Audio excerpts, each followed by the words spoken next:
Foreign Affairs, not just a magazine, an education. Everything you need to learn about the past, understand the present, and predict the future. Ladies and gentlemen, welcome back.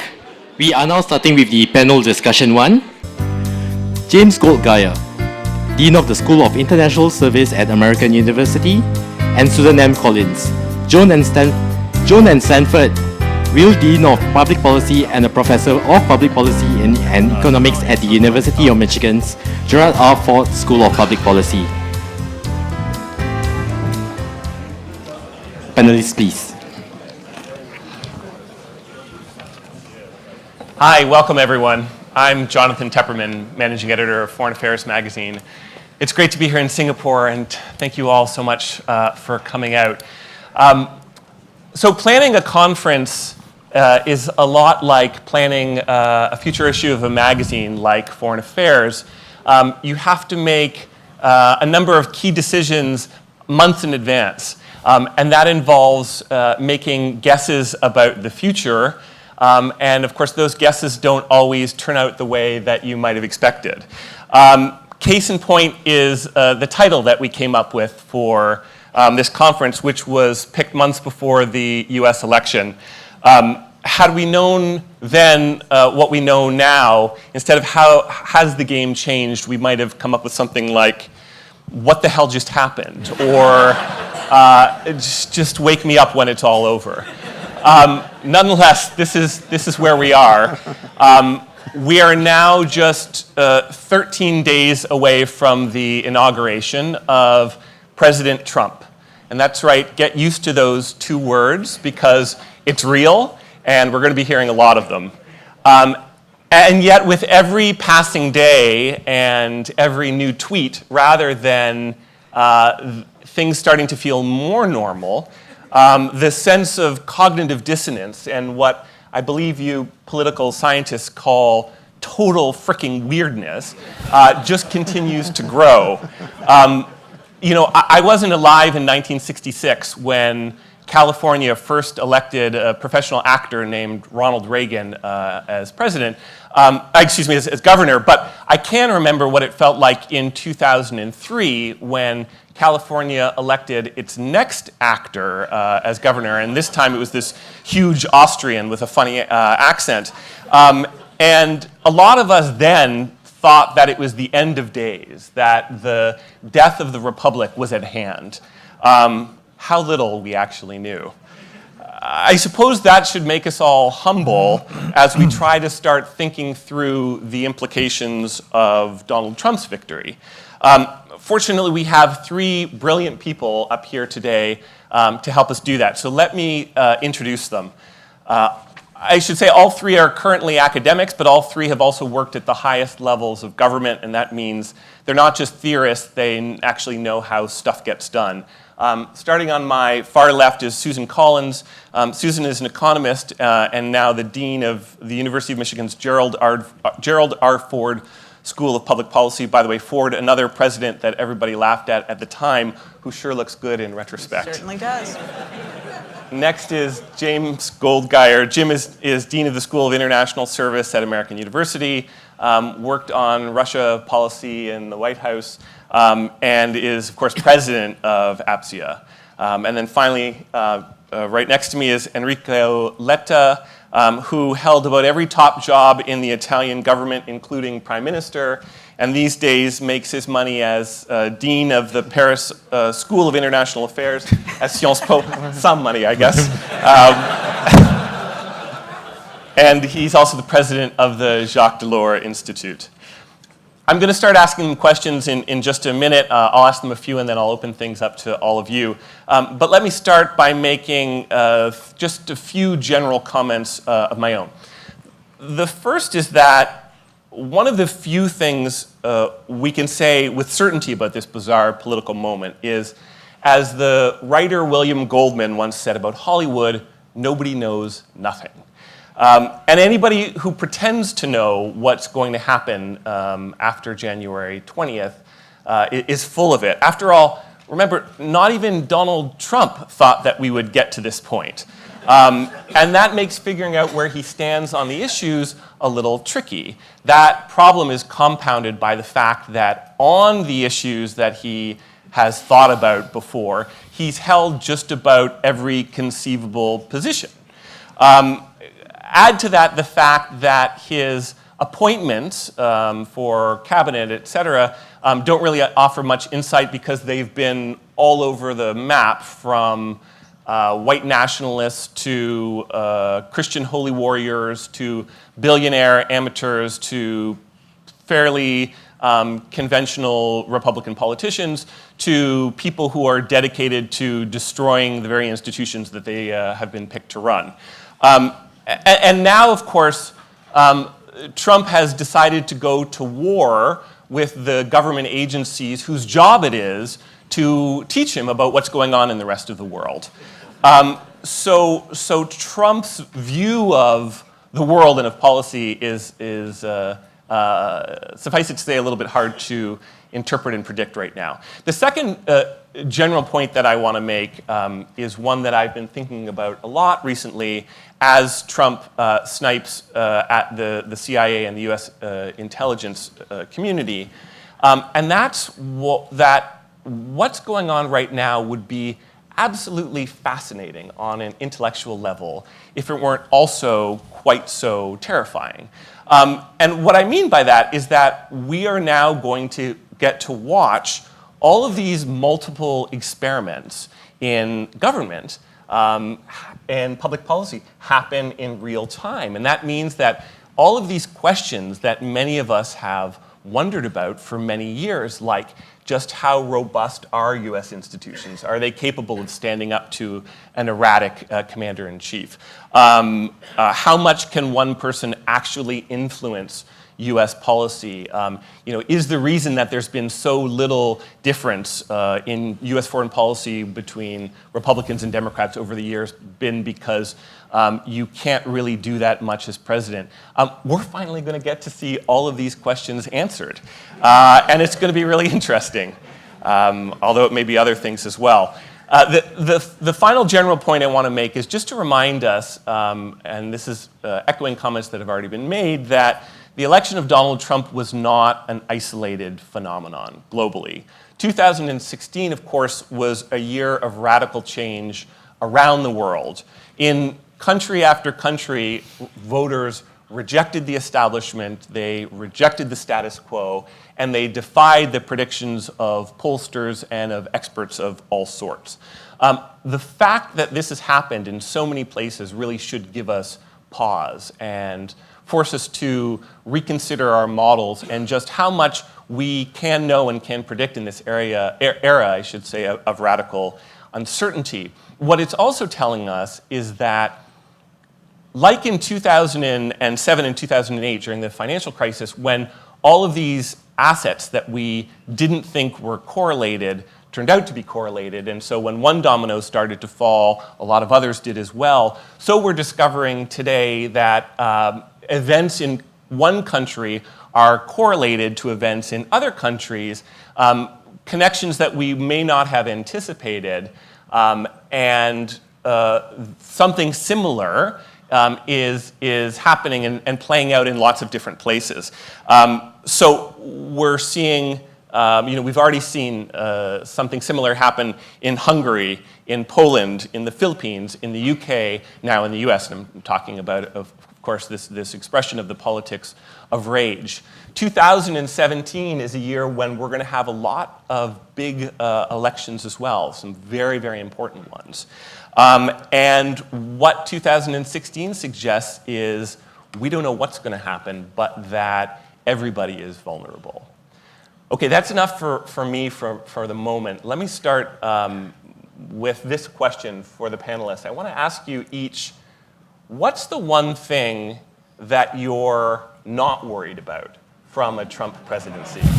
That is the risk that people have talked about that you think is maybe overhyped or has been exaggerated. Enrico, why don't you start?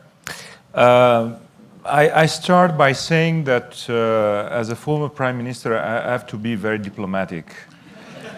But you're former, you realize that.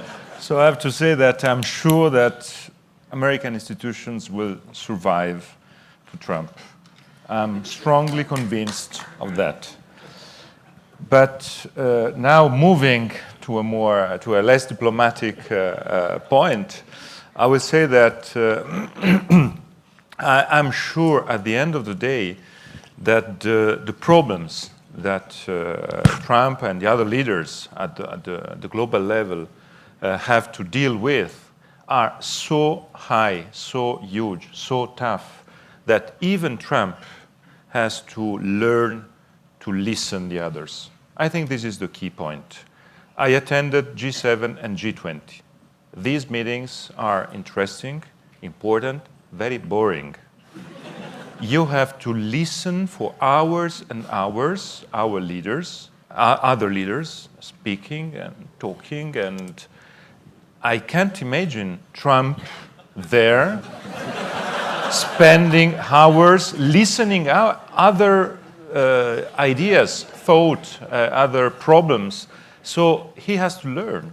He has to learn. He has to change. And I'm sure that he will be obliged to change because the global system is organized, trying to be focused on subject.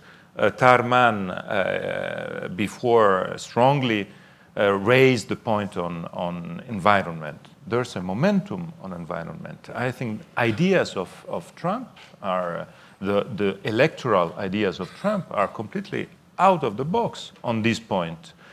The general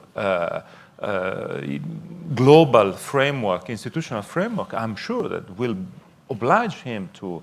Another point is about the financial framework institutions. We had 10 years, in my view, very important achievement against banking secrecy, against fiscal havens, and so on and so forth. It is impossible to come back to 10 years ago. We have to go towards. So I think it's the resilience of the global system, of the institutional system, and the importance of the problems today will oblige him to be more humble, to listen to others, and to take shared decision. And on that point, I'm optimistic. Let me push you on that a little bit, because first of all, this is a guy who has never worked for anybody else. He's never had to answer to a board. He's never had a boss, number one. Number two, he's just gone through an electoral process where he consistently broke every rule and did things that other people said were impossible and should have destroyed his chances again and again and again.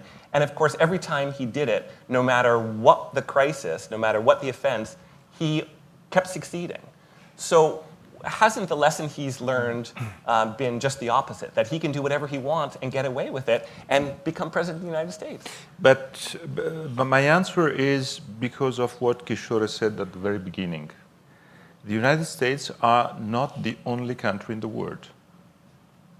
And the role of the US today is, I think, more marginal than the role the US had some decades ago, well, that's or why some Trump years ago. needs to make America great again. Exactly. And I'm sure that this slogan, that is a very good electoral slogan, is a very bad political program, because you can't have a political program looking at the past. In politics, you have always to think to the future.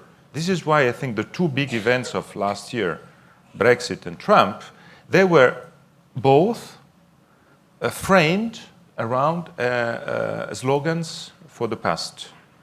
The slogan for the Brexit was exactly the same: take back control. You're looking to the past. You're not looking ahead. And it's the same for Trump. So this is why I think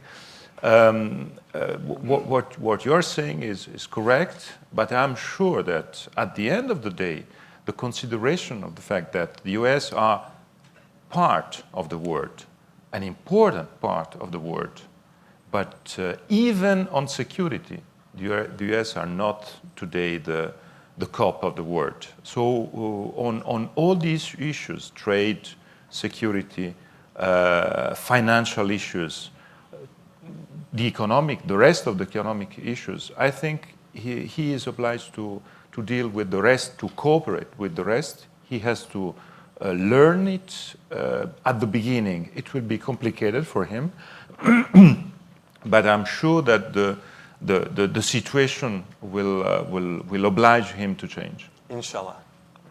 Jim, what aren't you worried about? Well, I answered the question by sort of thinking about what I consider to be several of the major foreign policy legacies of the Obama years. The Iran nuclear deal, the opening to Cuba, the Paris Climate Accord, and I wish I would have been able to say the Trans-Pacific Partnership, but of course that died even before he left office. But if you look at the other three, I think, unfortunately, President Trump can do a lot of damage to two of those three, the opening to Cuba and the Climate Accord. I don't think he can tear up the Iran deal, as he talked about during the campaign. This is a deal that's not a bilateral deal between the United States and Iran. The Europeans and the Russians have no interest whatsoever in walking back this accord. And so for the United States to essentially turn its back on the accord in a way that would be so damaging, I think, to the United States, its standing in the world, the policy toward Iran, the effort to ensure that Iran doesn't develop a nuclear weapons program, I think it would be so misguided and really harming the United States and not others that I don't think, in fact, that a Trump administration is going to do what was said during the campaign. I happen to agree, and I think another reason that you didn't mention, and that applies to other pacts and treaties that Trump has threatened to walk away from as well, is that it's really hard to do on a technical level and requires a complicated, sustained campaign with a lot of buy-in. And nothing that we know about Donald Trump suggests that he has the patience for that kind of a complicated technical policy process. Susan, what about you? So I'm going to frame your question just a little bit differently. And I will preface this by saying that while I share many of the points that have already been made, I'm a constitutional optimist. And so I'm going to frame your question as what are some of the things that I am optimistic about in this context. And I would really, I think, highlight two. One builds very much from the keynote discussion, the excellent framing that we've already heard this morning. And that is that in the United States, some of the issues in terms of lack of mobility, the lack of income increase in a significant portion of the US population, those are really major issues. And I think there really are opportunities for addressing them in a variety of different ways because such a spotlight has been shown on that set of challenges. That's important. What direction that's going to go in, lots of uncertainties. I hope we have time perhaps to talk a little bit more about some of that today. But I do think there actually are some opportunities there. The other piece that is that I think in terms of growth and the US economy, but also the global economy continues to grow more slowly for a variety of reasons than we would like. And I think that there are opportunities in terms of some potential for infrastructure investment that would not only be beneficial with lots of caveats, which again I'm happy to talk about in further depth, for US growth, but also could have broader implications in terms of promise for global growth as well. So those are two of the areas. And if I may, we talked about various kinds of proverbs. My favorite one is an African proverb. And it says that if you want to go fast, go alone. Of course, that doesn't say that you go fast in the right direction, so that's a concern.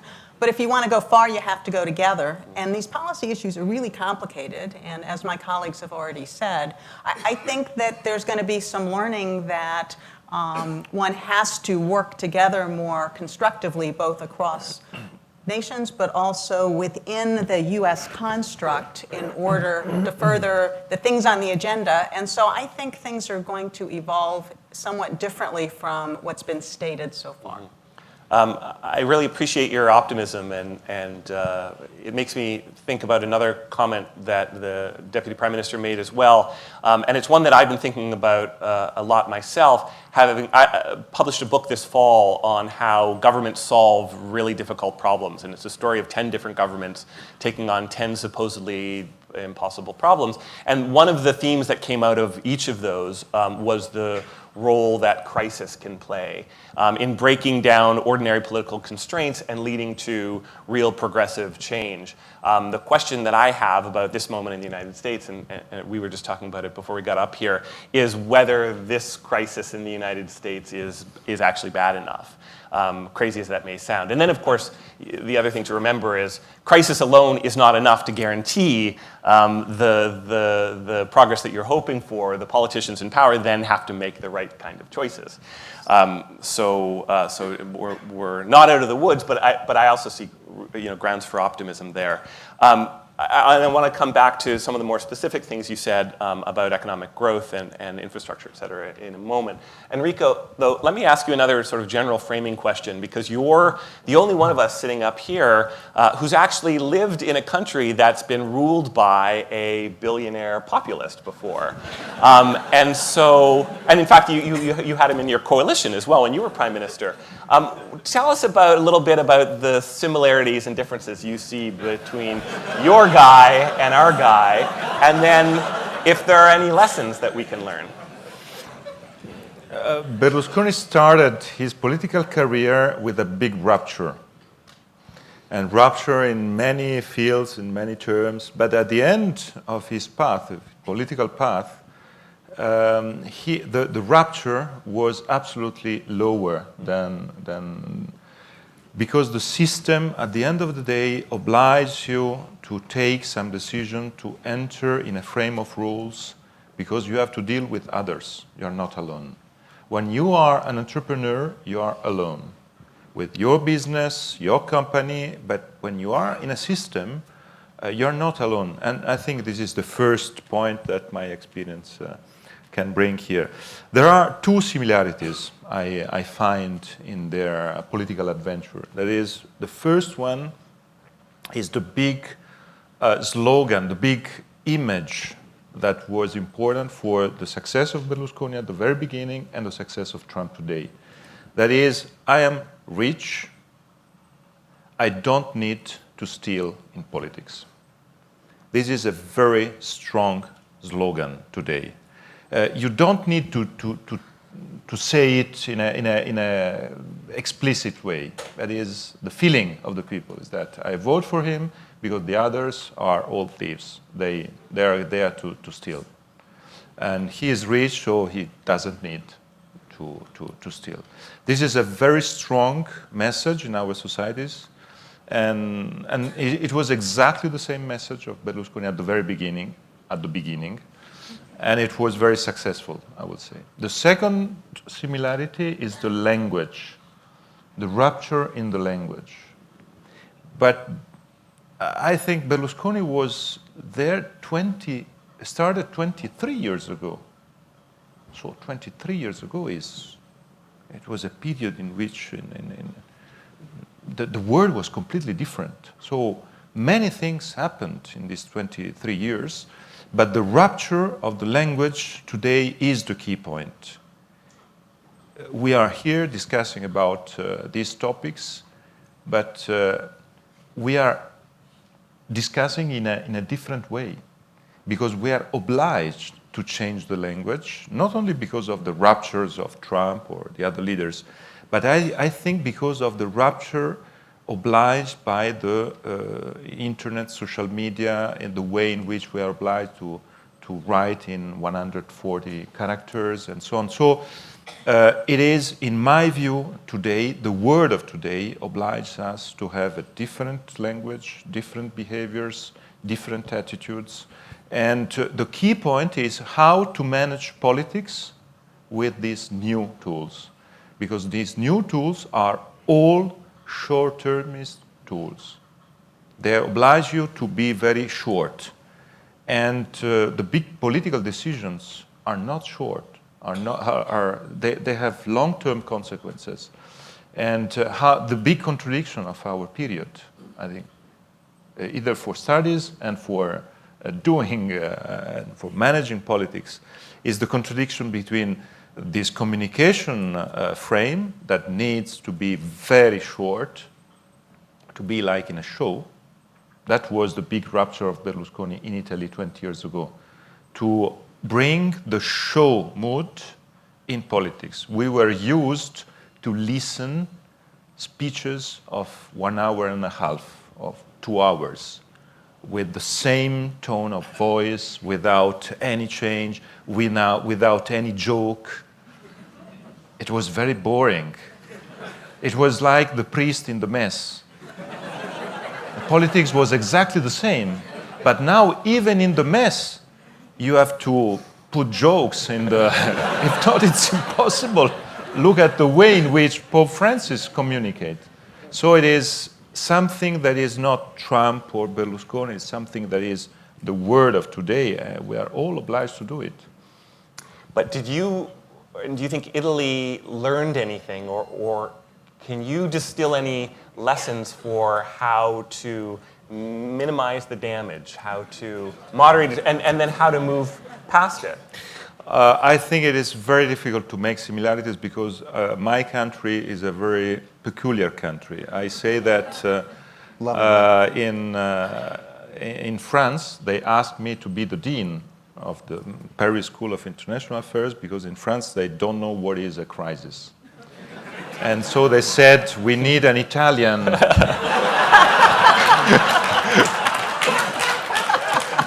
the world expert on crisis. And this is why I'm there. All right, Jim. Speaking of crises, I'm not going to follow that. Come on. Well, let me turn to another crisis situation, drawing on your expertise on Russia. First of all, I'm just curious if you want to offer some kind of a theory about how to interpret the ongoing bromance between Trump and President Putin. Now, it's true that Trump yesterday said, after his meeting with the CIA, okay, I guess there might have been a little bit of Russian meddling in the election, but it still didn't make any difference. And so clearly the affinity continues. One of there are all kinds of, let me step back for a second and say one of the frustrating or dispiriting things about what's happening in the United States today is how conspiracy theories, which we traditionally think of as being more endemic to developing countries, authoritarian countries, non-democratic countries, are really coming to prominence again in the United States, and that's a sign of what's happening to American politics. But so that said, there are a number of conspiracy theories about what exactly explains Trump's choice of Putin, of all people, as his top international friend. There's the honeypot theory, and then there's a question over whether this explains his reluctance to release his tax returns, whether its business interests are at stake. Do you want to offer a theory there? There's a second point to the question, so you can dodge that one if you want. Well, I mean, we don't know sort of the issues that have been hypothesized with respect to the business interests. But I think, it just could be very simple in that he admires Vladimir Putin's style. He admires the authoritarian, I'm in charge, I decide what happens. I think he has expressed admiration for the way Putin has controlled the media, has treated opponents, and things that would have been, I think the mind reels, especially for somebody who was the GOP candidate for president, to take the positions that he has toward Putin is incredibly striking. The real question is, there's just a lot of talk right now, of course, about the possibility for a renewed U.S.-Russia relationship. Well, right, and that's the second part of the question. And there are people who are arguing that, maybe we need a reset to the reset, and this need not be a bad thing. What do you think? So, well, it depends on the terms, and also I think you have to think about why do you want a good U.S.-Russia relationship? It's not an end in itself. It's a means to an end for both countries to achieve their interests. And if you think about why President Obama pursued a reset with Russia in 2009, he had some very concrete objectives. He wanted Russian support for increased sanctions on Iran in order to be able to pursue, to get Iran to the table for a nuclear deal. He wanted a corridor into Afghanistan that would give him an alternative for resupply beyond the one corridor from Pakistan. And I don't think people realize how important that corridor was, because he would not have authorized the mission to go after Osama bin Laden if his only way into Afghanistan was through Pakistan. Getting that Russian support for an alternative corridor allowed him to do the mission against Osama bin Laden. And risk losing the Pakistan. Right, yes. Yeah. And then there's and then there was the nuclear deal. So there were things that he got. People talk about the reset was a failure. The reset itself, that first term, it wasn't a failure at all. The things that Obama sought, he achieved the things the Russians sought in terms of the U.S. position on a change on the missile defense policy from the prior administration, on a U.S. backing off on pursuit of NATO closer ties, or possibly even membership in NATO for Ukraine and Georgia. I mean, these were things both countries were getting. So the question now is, what's the purpose of having a stronger and closer U.S.-Russia relationship? The one thing Trump has talked about is a partnership against ISIS. And I think that it raises a huge set of questions. What would a stronger U.S.-Russia relationship do in terms of weakening ISIS? Since we don't know what the plan is, we weren't told during the campaign, what is the plan that the incoming administration has to go after ISIS? Is it really the case that there's something that the United States and Russia, viewing the problem in a similar way, would actually achieve something by working together? If there is, it may well be that it serves an important purpose. I happen to think that the danger is, and this is a broader, for a broader set of relationships, for leaders like Vladimir Putin, for Erdogan, for Sisi in Egypt, this could be the gift that keeps on giving, right? You just say, we are with you, United States, in the campaign against ISIS, and then they can do whatever they want domestically. And my concern in terms of the pursuit of a stronger relationship with Russia, is it basically we get Putin's help against ISIS, we then give him what he wants on other issues where, this administration has taken a strong stand with the Europeans against what occurred in Ukraine. And do we just walk away from that because of some belief that we would get something with respect to ISIS? That's my big concern, the terms on which you would have a stronger relationship. But certainly if a stronger U.S.-Russia relationship enabled both countries to pursue their interests better, then that's something that we should support. Susan, let me start following up on your comments about the potential for economic growth. One of the ironies or the strangenesses of this election is that two different Republican parties have been elected to two of the different branches of the U.S. government. So there's Trump with his promises of profligate spending, and then there are the Paul Ryan Republicans in Congress who have promised to cut, and who are at least talking like deficit hawks and are claiming that all new spending will have to be budget neutral, et cetera, et cetera. Which of those two do you think is going to prevail? Do you think that there will be any real move for restraint, or this will just be like the beginning of the Republican administration? This will be like, the Reagan administration, where there was a lot of talk about fiscal responsibility, and then of course they went wild with spending and didn't really worry about debt at all. So I think you ask a really important question, and essentially what we've seen, if you look at various kinds of forecasts for economic growth over the next couple of years, what most forecasters that I'm following show is a very slight increase. And the reason you see a small increase, and of course the numbers are all over the map, is that there's an increased probability of quite a bit faster growth, but there's also an increased probability of quite a bit slower growth as well. And when you average them out, you get somewhere in the middle. And so it's both of those things that are going on at the same time. I do think that there are a number of things that could lead to faster growth, as well as things that could offset it. On the faster growth side, on the infrastructure, a lot of the promise or potential there is if it's possible to kind of enlist more private sector funding to move that infrastructure investment forward, because we know private companies are sitting on a lot of resources. Some of it's held abroad and would have to be repatriated, but a lot of it's actually in the US, and it's just been sitting on the sidelines. So if there is actually, as a result of renewed business confidence, as a result of hopes that there will be deregulation or corporate tax reform, which the US really needs, and again, the devil is always in the details in terms of what that would look like and the likelihood it would move forward. But if that actually brings private investment funds forward, that could actually help to increase growth in a way that would not only be beneficial in the short run, but also, depending on how it's allocated, of course, have some positive effects over the longer term as well. On the negative side, there are lots of concerns about immigration and lots of concerns about trade. Again, the uncertainties are huge. Who knows what a new White House Office of Trade Policy is going to look like? Right.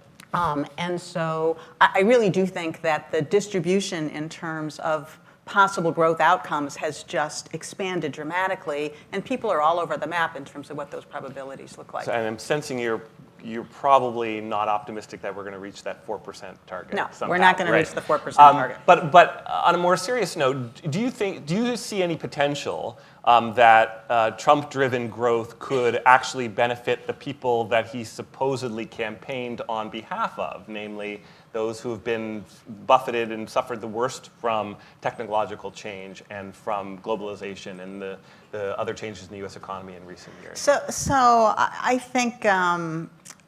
think only in a very small way, unfortunately. And of course, I and many others would really love to see major progress on that front. But if you look carefully at the manufacturing numbers, and again, in our keynote, we already heard some of these data, all of the evidence suggests that there has been more of a trend that results from productivity. So each $1 million of manufacturing jobs now takes about $1 million of manufacturing output takes about 6 jobs. It used to take more than 4 times that amount. If you look at the $80 billion of spending on the auto industry that happened in the Obama administration, all of that led to a resurgence in autos. We're doing quite well, but the number of auto jobs that were created were really very small. And so the prospects that manufacturing jobs are going to come back are just really not what's going to happen. On the other hand, I do agree that there are potential areas with retraining where there are more jobs in the middle, and how to get from here to there is a big challenge. We don't actually know exactly how to get there. So I think there's a lot of concern that those in the US who we think were really major in terms of this election outcome are not the ones who are most likely to benefit. Enrico, a question about geopolitics. If Trump, and Europe, if Trump makes good on his promises to withdraw in a serious way from 60-year-old US commitments to Europe, how do you see Europe starting to respond? Will there be hedging? Will there be a potential upside in terms of enhanced European defense and security cooperation? Finally, what are the signs that we should watch for to determine whether Europe is starting to shift in response to shifts in the United States? To answer your question, I think we have to link Trump to Brexit, because the two subjects are on this topic are very much linked. Brexit today is one of the most important events for 2017 too, because we are very close to March. March is the month in which Theresa May promised to apply the famous Article 50 of the Lisbon Treaty. The Economist cover yesterday was Theresa Maybe. That is, I think, very smart because the situation is very complicated. Very complicated because, just to say one word on Brexit, I think it is impossible to have an ordered Brexit because of the result and because of the tool, a referendum with a 52 to 48. In the 52, you have 3 different Brexits. One Brexit is the Brexit of the English countryside. Protectionist, closed doors, old England. A second Brexit is the Brexit, free traders, the Singapore of Europe. That is a completely different Brexit, the opposite. Free market, open doors. And the third Brexit is the Brexit à la Corbyn, I would say. So the Brexit of the social old England. These 3 Brexits are incompatible, I would say. It is impossible for what I think to find a plan having all together. Brexit addresses what you mentioned because, of course, the UK plays a crucial role for security in Europe. What would be the future of the relationship between the European Union and the UK in terms of security? And that brings me to answer your question by saying that 2017 is the year in which Europe can become adult for the first time after 60 years. Because this next year is not only the 50 years of the ASEAN, but is also the 60 years of the Rome Treaty, Treaty of Rome, 25th of March, the beginning of the European path. After 60 years, finally, we can become adult because we will be obliged because of Trump. We have to react on many fields, on many topics. Susan mentioned trade, Jim mentioned the relationship with Russia and the rest of the world, security, economics, finance. There are many fields in which the transatlantic relationships will be different from the past. And we will be obliged, and this is what I hope that European leaders will do, not to say we will spend the next months to comment what Trump will do. But on the main topics of the world, as leaders of the European Union, we have to say what we think on these topics. And then is the problem of Trump to say what he wants to say. And I think this is completely different because we were used in the past to have a strong relationship with Clinton, with Obama, and even with Bush. Half of Europe was with him, half of Europe was against him, but it was different. So today, I think the key point is that for the European Union today is in my view, I'm a very pro-European integration. I think it's a great opportunity. We can stand alone. We can be more integrated, more united. The alibi of the UK is out. I say alibi because I heard in many meetings in Europe, many founders of the European Union saying we can't do it because the UK is against, but they were against. And they used the UK as alibi to block this or this, fiscal and welfare and education and so on. But now this alibi is out. We have to do it on security is absolutely necessary. Is necessary is the first topic because you know the key difference between the UK security frame and the European Union security issue is that the danger is close to us. It's not close to you, the American. The danger is there. It's there. ISIS is there. The Libyan mess is there. Syria is there. And if Syria explodes, we have 1 million of refugees.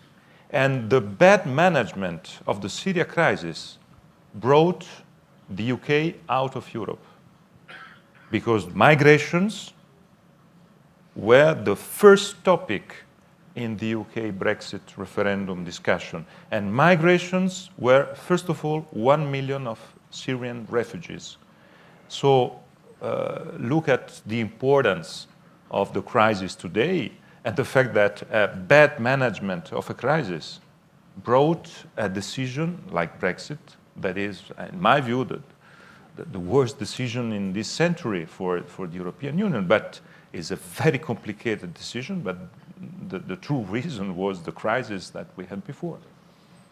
I have many more questions, but I don't want to hog all of the time. So let me start taking questions from all of you. Yes, please just go to the microphone and identify yourself.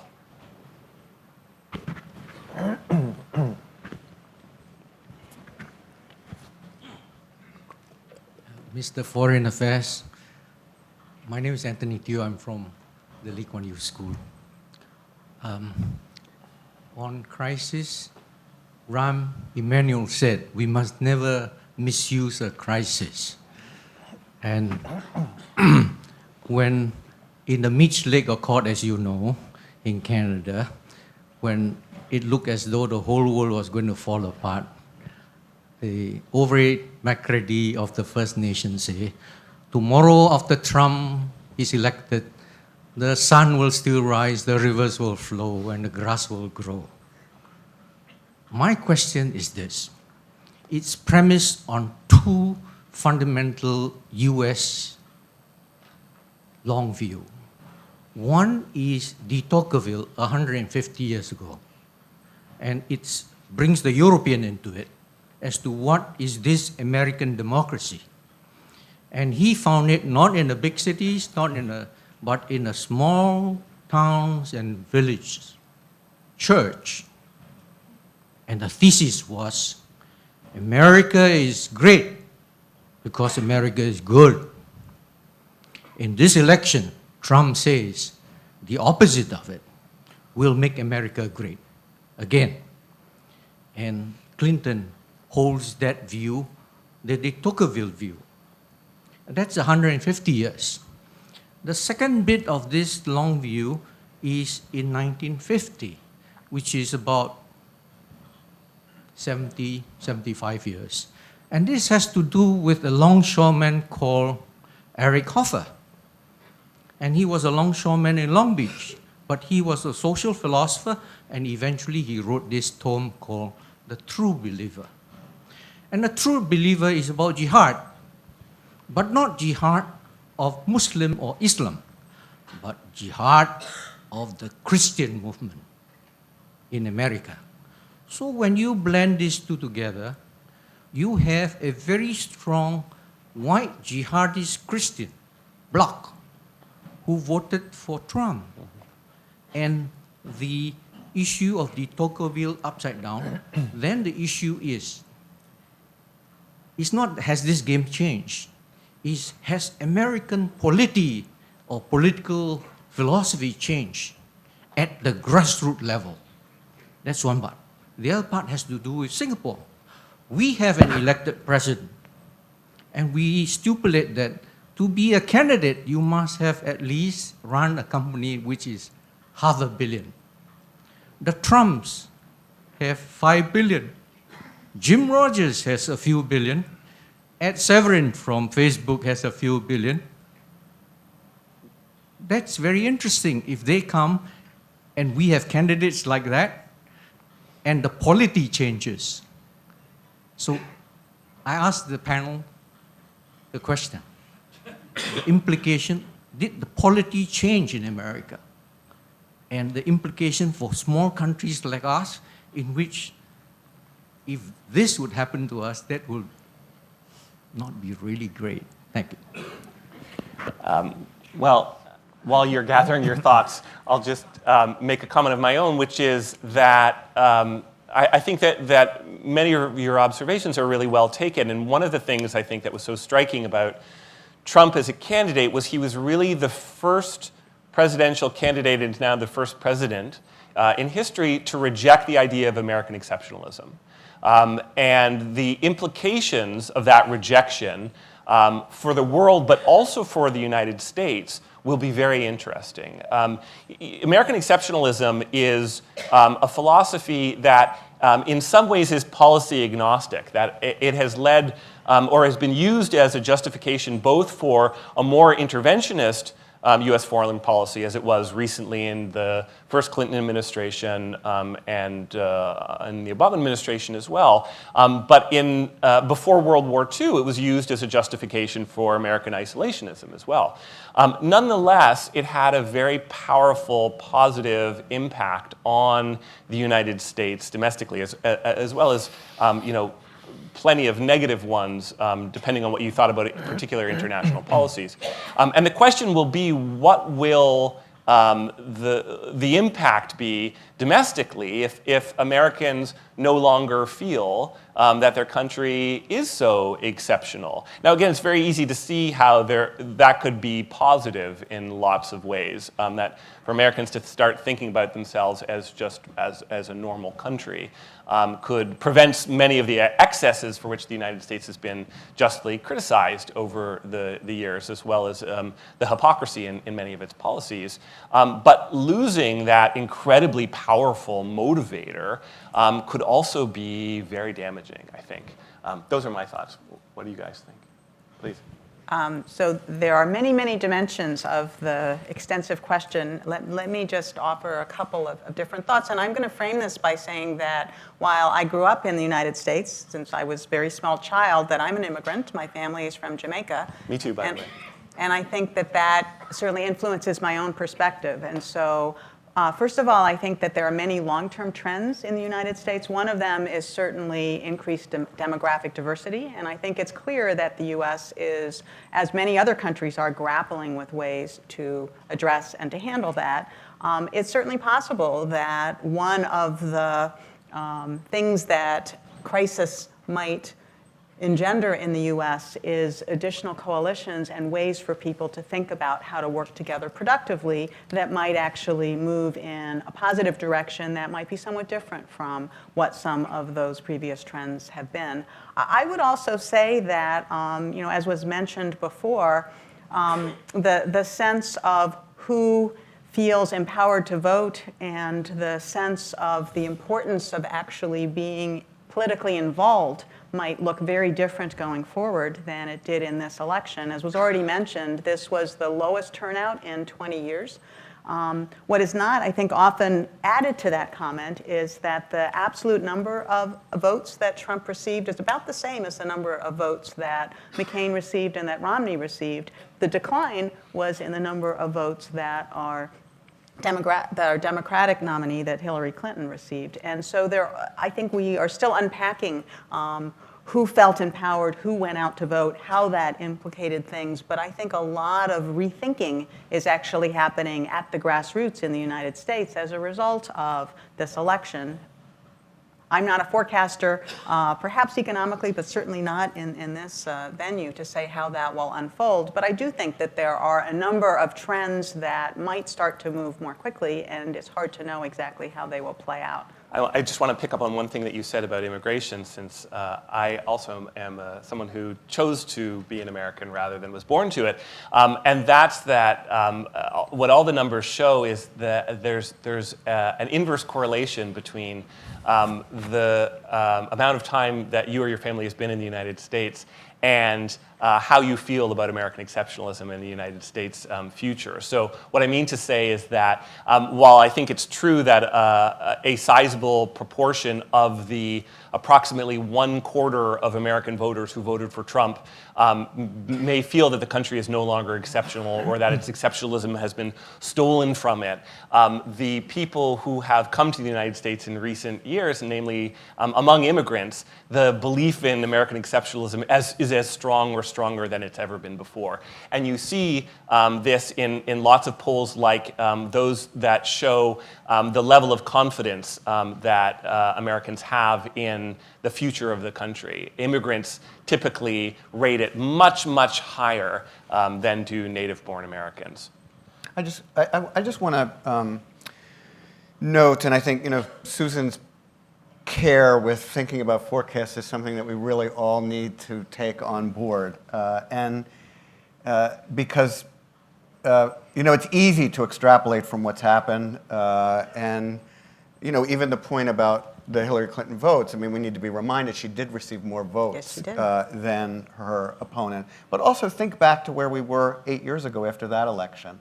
The incredible high hopes, the belief in that election in reaffirming American exceptionalism, that here was a country with the history that it had, electing an African American president of the United States, who won not because simply because he received votes from persons of color in the United States, but he received votes, a lot of votes, from white voters across the United States, including states that Donald Trump won in this election. So, I don't think that it is a completely different country from the country that elected Barack Obama 8 years ago. But what I think we have seen is, two reactions to his presidency. One, the reaction from those people who, in fact, did not accept his legitimacy as president, who were angry about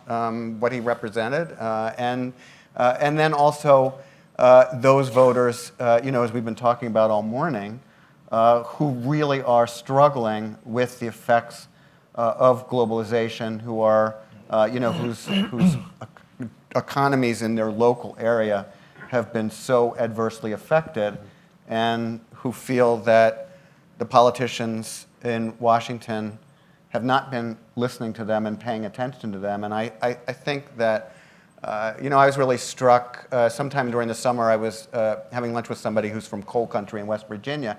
And I just said to him, and he was talking about how his family, was all going to be voting for Trump because of their anger.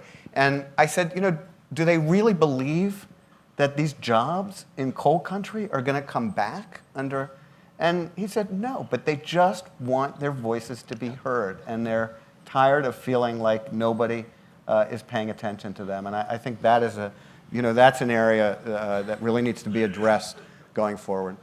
My answer is, it is not the change in the American politics. I think the big change is the fact that political parties, not only in America, are not able to understand the change in the societies. This is the key point. And what happened in America, I'm sorry, I'm very politically incorrect, but without Trump, we would have had a fight between Clinton II and Bush III. And voters reacted to that because it was inconceivable to have the two main parties having as champions the wife of Bill Clinton and the other son, and so on and so forth, because it's a problem for democracies, for Western democracies. And Trump was the tool of this reaction. This is my interpretation of what happened. But the same problem is happening in our societies. In Europe, too, is the same. Take France. In France, the leader of the center-right was Sarkozy. He would have been the candidate in usual procedures. Voters rejected strongly him because they didn't want against Sarkozy. So the key point is that we have in our Western democracies a system in which parties are no more linked to the grass, I would say. And the key point is how to recreate these linkages. There's one theory, and I'm strongly against this theory, is to say the new tools to create these links again is a referendum, referendum, referendum. We are not Swiss. Sorry. Sorry, Dirk. We are not all Swiss. So in Switzerland, it works. I don't think it will work in other countries. So we have to think how to create parties, open parties, in which the relationship with grass and with the stomach of the people can be a positive, effective, concrete, and successful relationship. Thank you. Please.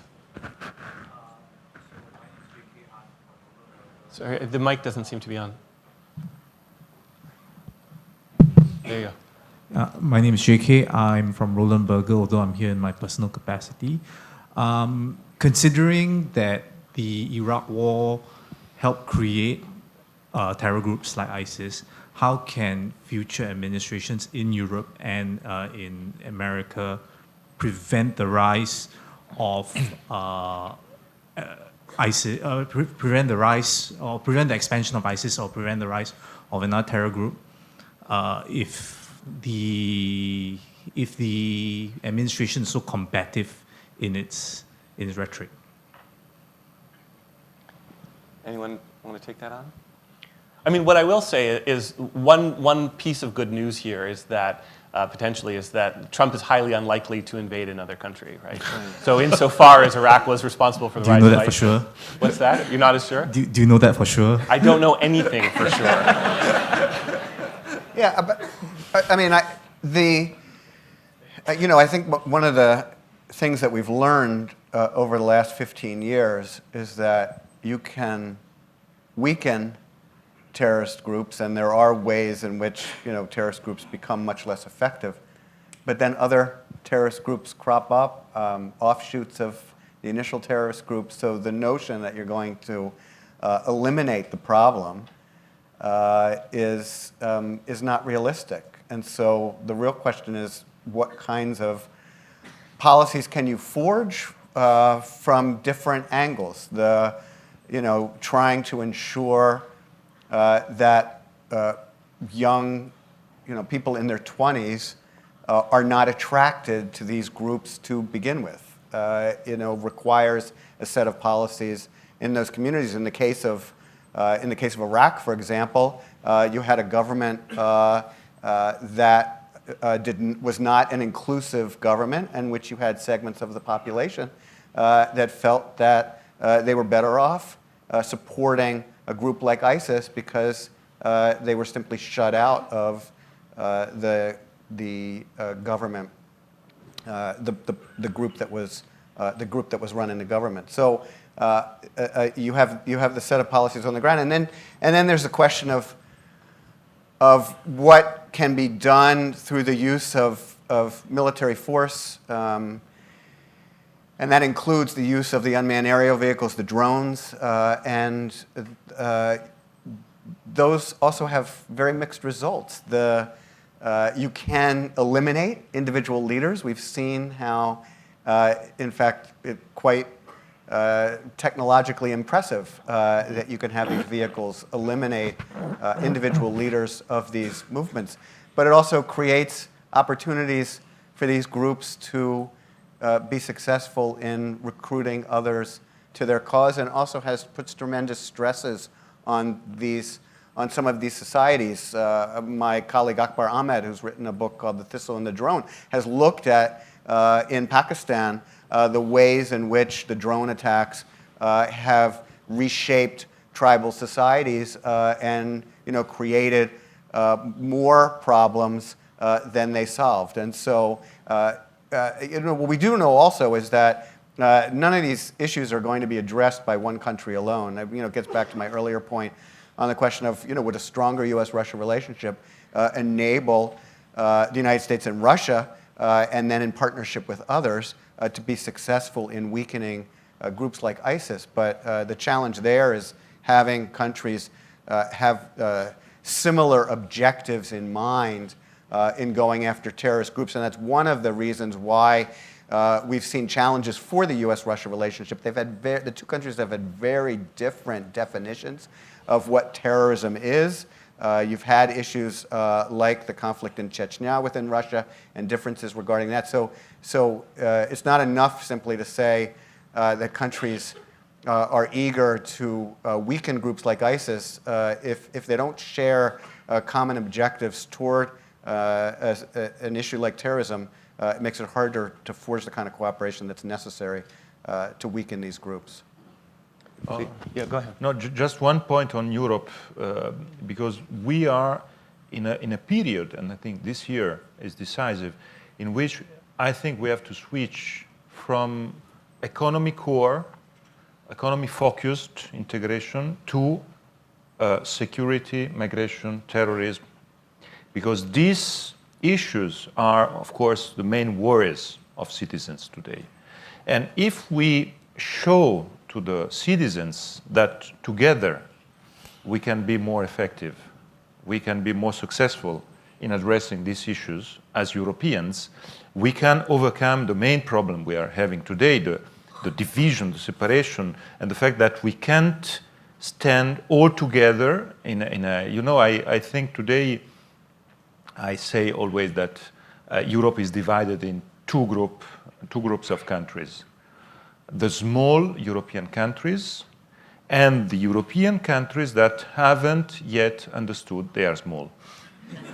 This is the two groups of European countries. We are all small in the world of today. And we have to understand that we have to be together, because against ISIS, on migrations, on the Syria issue, on Africa, we have to be together. If not, there's no answers. There are no answers, and our citizens will play the scapegoat on Europe, and it's a disaster. Please. My name is Eric Hagen. I'm a student at the LQY SPP. Thank you for all your comments so far. My question is, do you think that the Trump presidency will leave more room for China on the geopolitical stage? I'm thinking of issues like trade and climate change. Yes.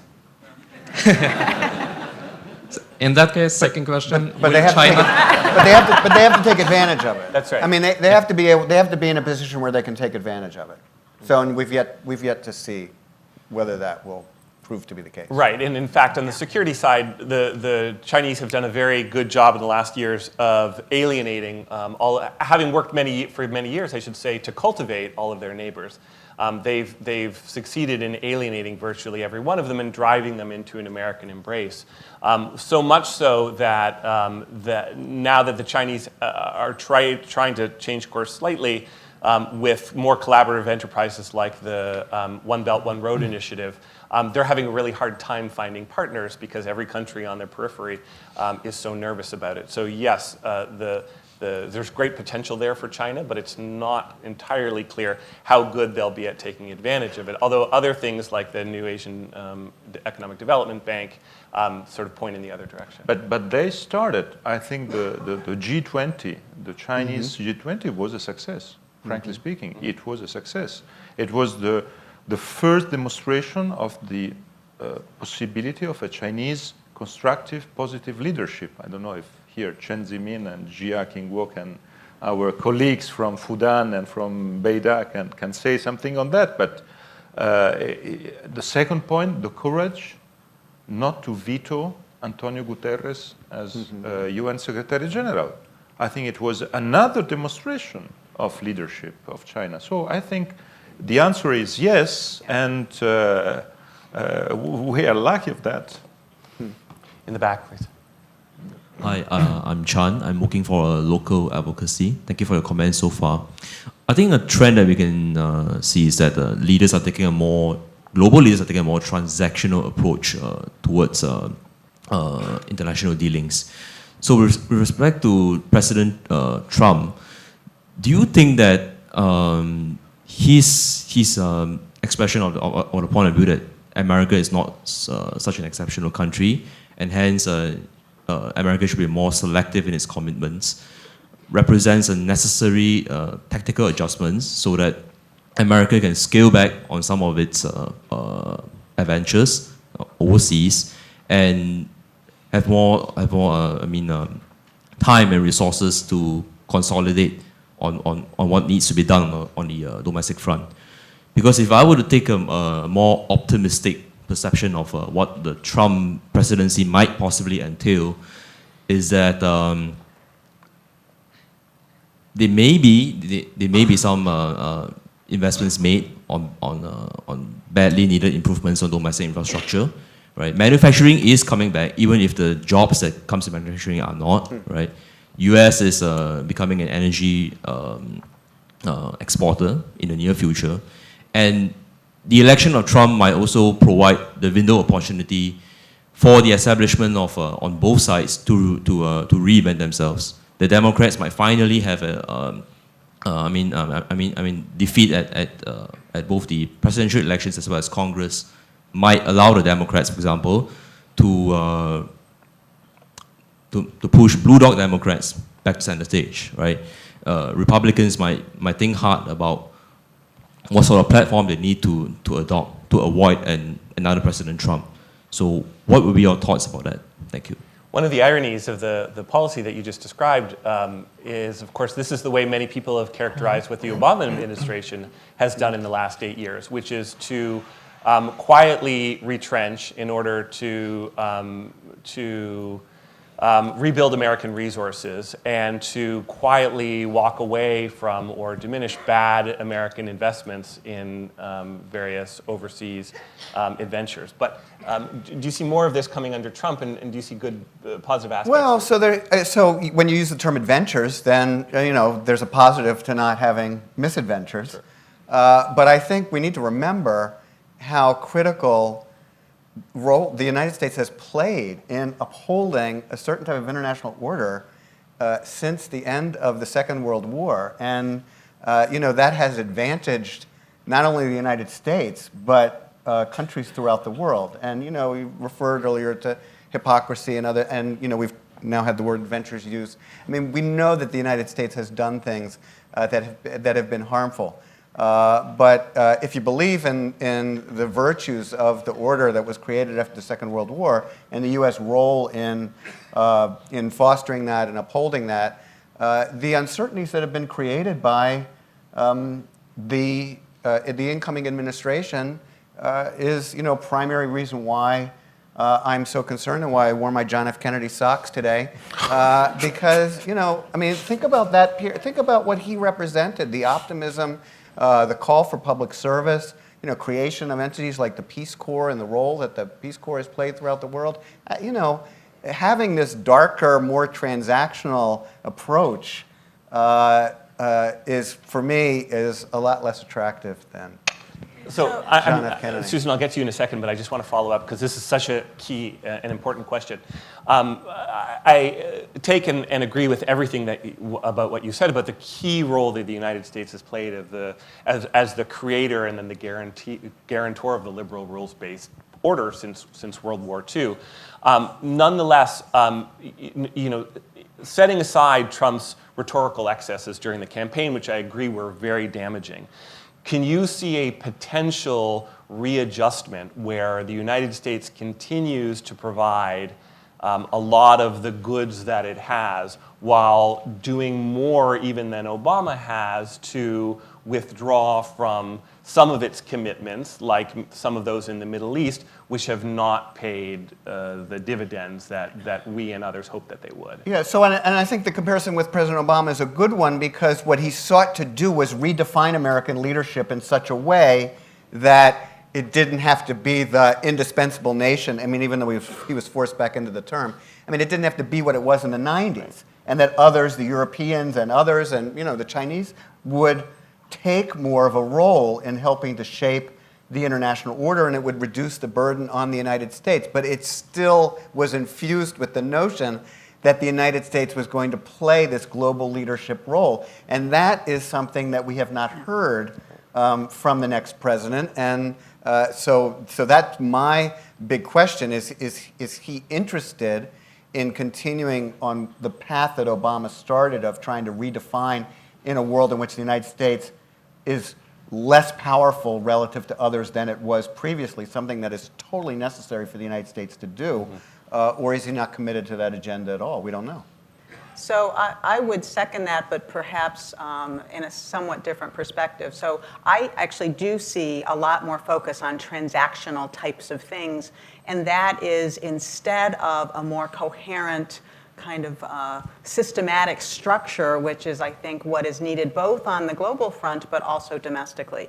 On the global front, while it is certainly true that the U.S. didn't have its own domestic house in order to address those who lose from globalization and expanding trade, the U.S. has also been a real champion of that, and retrenching there, I think, is a major concern.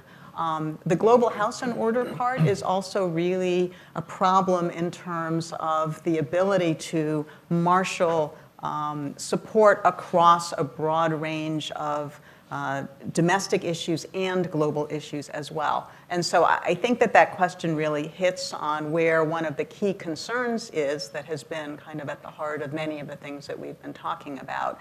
And I very much hope that there's a shift as part of what unfolds, and there's so much uncertainty, from the transactional to a more coherent, systematic, and collaborative structure. Not seeing that yet, but it would be the hope. You have the honor of asking the last question. Thank you. My name is Ayelet Berman. I'm with the Graduate Institute of International Studies in Geneva.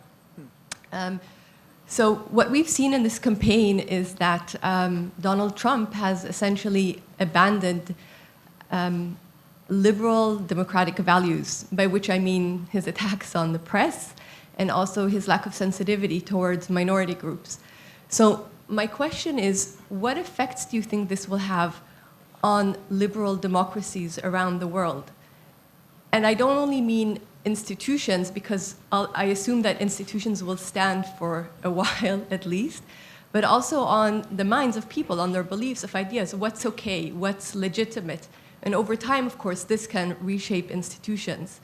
So, and also, on top of that, we also have the anxieties that we've talked about earlier today at the economic level, at the security level, political level, which we know from history that that also brings about more nationalistic tendencies. So essentially my question is, what influence do you think this will have on liberal democracies around the world? Will we see a shift towards more nationalistic democracies in the future? Enrico, why don't you?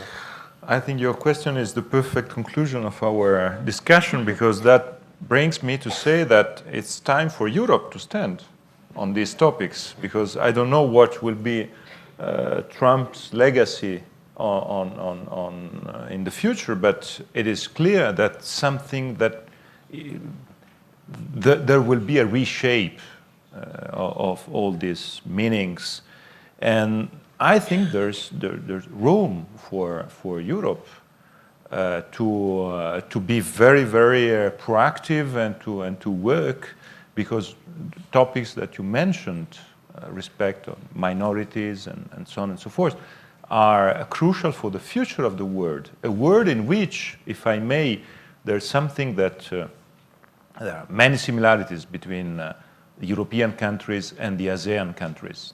But one similarity is, for me, is very important. We are a union of minorities in Europe. And being a union of minorities, like in ASEAN, you are a union of minorities. If you are a union of minorities, you are obliged to respect the others. You are obliged to grow up with the tolerance in your gut, and not only in your head. And I think this is a key point, and for us, for Europeans, maybe it's time to be a little bit more proud of this point that is a crucial point: union of minorities, respect, tolerance. That is the way in which, in a large word like the word of today, is absolutely the only way to be able to live. So Europe needs to do more. I just want to mention one other group in concluding that also needs to do more, and that's all of us in this room. One of the many extraordinary things that we're witnessing in the United States right now is an almost unprecedented attack on experts. and on expertise. And you see this in Trump's not just non-intellectual, but his profound anti-intellectualism, in his attack on experts from the CIA and in the intelligence community, and his repeated dismissal of the idea that that experts in whatever field could possibly know anything more than he does. That creates an extraordinary challenge for all of us who make our livings as those same experts. But like your question raised, and like Enrico's response added to, it also creates an even greater responsibility for all of us to continue to do our part and to do more than ever, while taking into account the lessons of 2016, which, as we started with, should give us a new humility as well, and a reminder of the limits in our old perspective. But that should not, I think, lead us to sort of fold our sails and go home and retreat into the ivory towers in which we work, because the work that we do is now more necessary than ever. On that note, we were given an imprecation at the beginning to find optimism in the current political moment. I think we did an extraordinarily, or these three at least, did an extraordinarily good job, so please join me in thanking our fabulous panelists.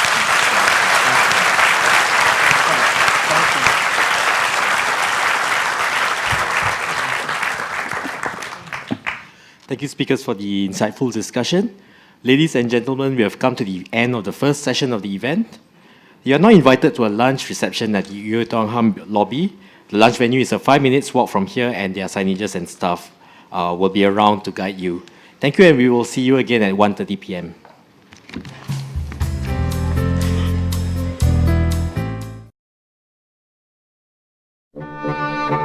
Foreign Affairs, not just a magazine, an education. Everything you need to learn about the past, understand the present, and predict the future.